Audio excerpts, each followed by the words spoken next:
श्री कृष्ण कहते हैं, यदि आप किसी भी काम को लेकर बहुत ही ज़्यादा चिंतित हैं तो आपके दिमाग में सिर्फ उस कार्य के बारे में ही विचार आते रहते हैं और उसकी वजह से आप सही और गलत फर्क नहीं कर पाते, जिसकी वजह से आपके लिए सही निर्णय लेना काफ़ी मुश्किल हो जाता है और आप उस समय के अंदर अपने लिए कुछ गलत निर्णय ले लेते हैं, जिसकी वजह से आप कभी भी सफलता को हासिल नहीं कर पाते।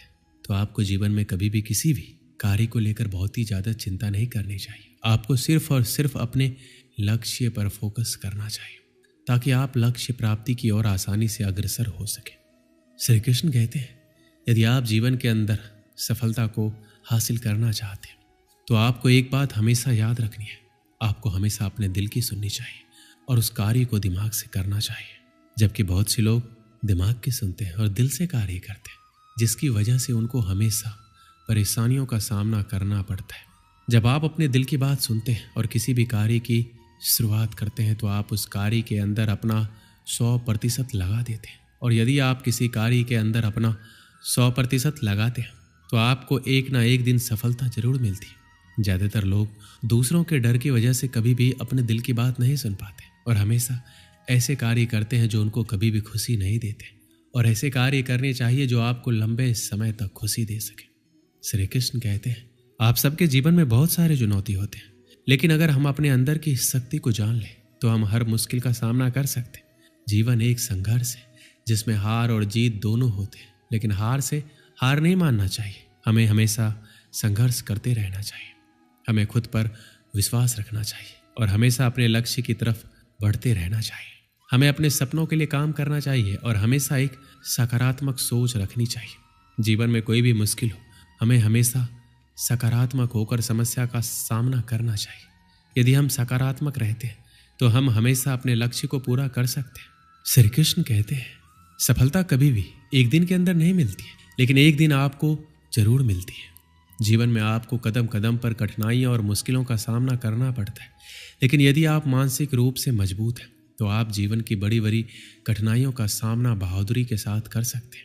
जीवन में यदि आपके सामने कितनी भी बड़ी मुश्किल क्यों ना आए, आपको सिर्फ एक बात याद रखनी है और आपको बोलना है कि कोई भी मुश्किल और कठिनाइयाँ और समस्या मुझसे बड़ी नहीं है।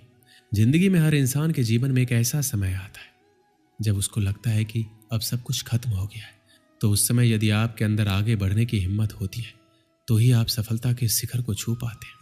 अगर आप एक छात्र हैं, असफल हो जाते हैं, तो इसका ये मतलब नहीं है कि दोबारा प्रयास ना करें। असफलता आपके लिए एक अवसर होती है, आप इससे बहुत कुछ सीख सकते हैं। इससे आप अधिक समझदार बनेंगे और अपनी सफलता की राह को बेहतर ढंग से समझेंगे। अपने आप को माने और दूसरों के बारे में सोचना बंद करें।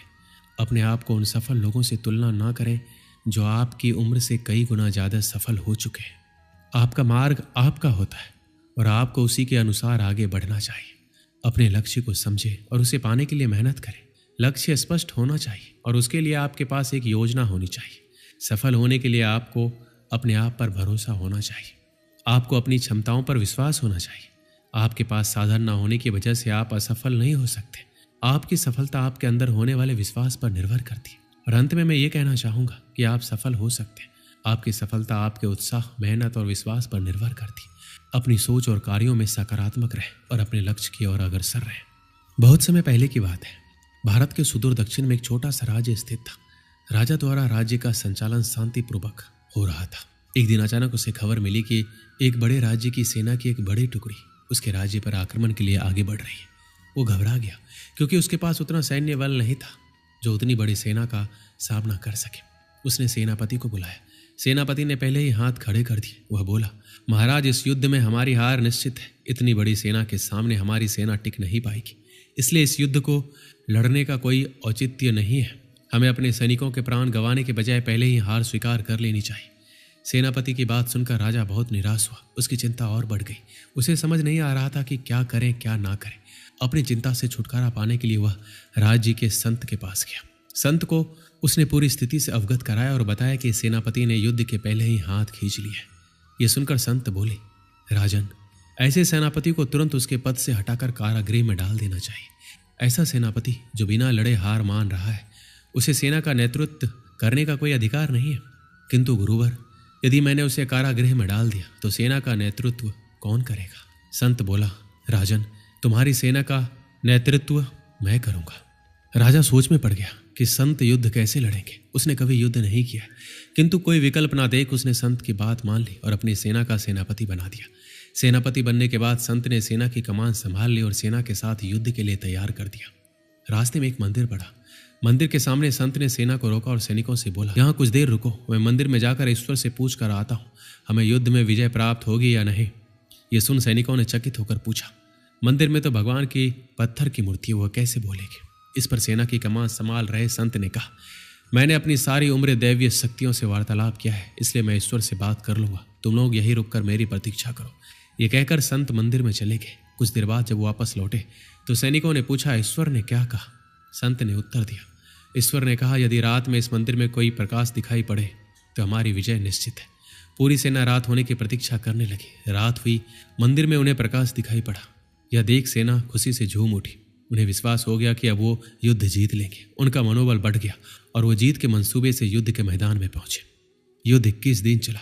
सेना जी जान से लड़ी, फलस्वरूप उनकी विजय हुई। विजयी सेना के वापस आते ही फिर वही मंदिर पड़ा। तब सैनिकों ने संत से कहा, ईश्वर के कारण हमारा विजय हुआ है, आप जाकर उन्हें धन्यवाद दिए आए। संत ने उत्तर दिया, इसकी कोई आवश्यकता नहीं है। ये सुनकर सैनिक कहने लगे, आप कितने कृतघ्न हैं।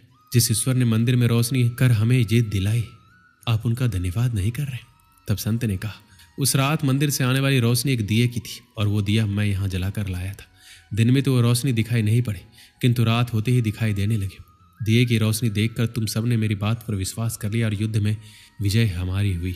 इस तरह तुम सबका मनोबल बढ़ गया था और तुम जीत के विश्वास के साथ युद्ध में गए और असंभव लगने वाली विजय तुमने प्राप्त की।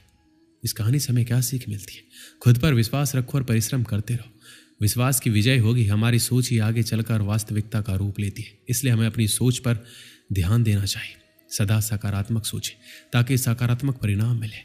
दोस्तों, इस वीडियो में बस इतना ही। मिलते हैं अगली वीडियो में। अपना ख्याल रखिएगा। जय श्री कृष्ण।